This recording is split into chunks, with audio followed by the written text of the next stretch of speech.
दुनिया के किसी भी वर्ण को, किसी भी जाति को अगर भगवान के करतूतों से शिकायत हो तो श्रीमद् भागवत महापुराण के सप्तम स्कंद के प्रथम श्लोक को पढ़ लेना, जिसमें खंडन प्रश्न कर दिया। समप्रिया सुहृदन भूतानाम भगवान स्वयं इंद्र स्यार्थे कदम दैत्यानवधीत विषमो यथा।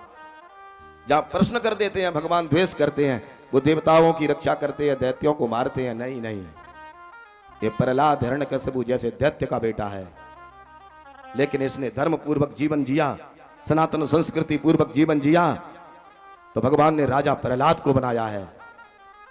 भगवान का द्वेष नहीं है किसी से, भगवान सबके हैं। वर्णाश्रम की बृहद व्याख्या की।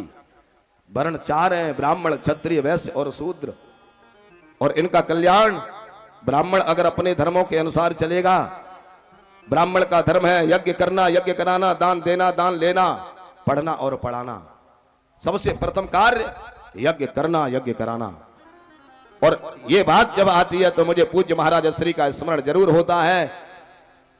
ये जब अपने आश्रम पर भी रहते हैं, वहां पर भी यज्ञ करते हैं, स्वयं यज्ञ करते हैं, और समाज के कल्याण के लिए हनुमान गढ़ में भी आकर के यज्ञ करते हैं। यही एकमात्र श्रेष्ठ कर्म है। क्षत्रिय के धर्म जो कहे हैं उनका पालन क्षत्रिय, वैश्य के लिए वैश्य, शूद्र। एक गृहस्थ के धर्म को हाथी की कथा से समझा दिया।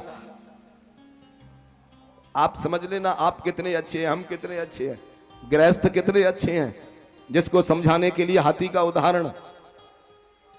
क्यों? क्योंकि गृहस्थ में और हाथी में अंतर नहीं है। एक हाथी को पकड़ने वाला व्यक्ति घास फूस की एक हथनी बना करके जंगल में रख देता है, हाथी उसे देख करके पागल हो जाता है। और महाराज जहां पर घास फूस बिछा के वो हथनी की आकृति बनाता है, नीचे भयंकर गड्ढा, हाथी उस हथनी की तरफ भागता है, गड्ढे में गिर जाता है। यही स्थिति इस गृहस्थ की बन रही है। गृह मेधि नाम ग्रही दारही मेध्यंते संगच्छन्ते। इसलिए गृह मेधी मत बनो। ये कथा संकेत कर रही है भगवान का भी स्मरण करो। हाथी की तो कितनी कितनी पत्नियां, कितने बेटा थे, एक मगरमच्छ ने पकड़ लिया, कोई नहीं बचा सकी।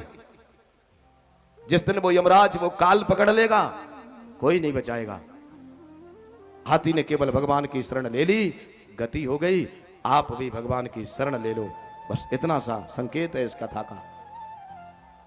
अगर आपके श्रेष्ठ विचार हैं, आपके भाव पवित्र हैं, एक दिन आपके विचार रूपी समुद्र से अमृत निकल पड़ेगा। यही समुद्र का मंथन है।